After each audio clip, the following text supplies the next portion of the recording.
You can see the white dust on the screen, and also on the rear cup,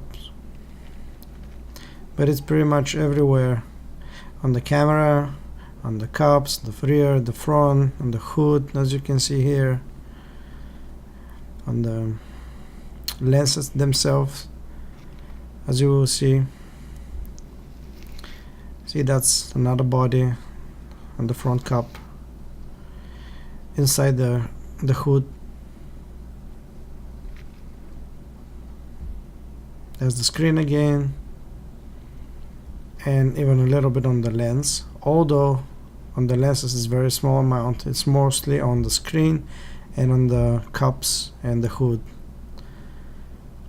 Also, I see that white dust going on some boxes and other tools that I have in my closet, but you can see on the Nikon lens there is nothing.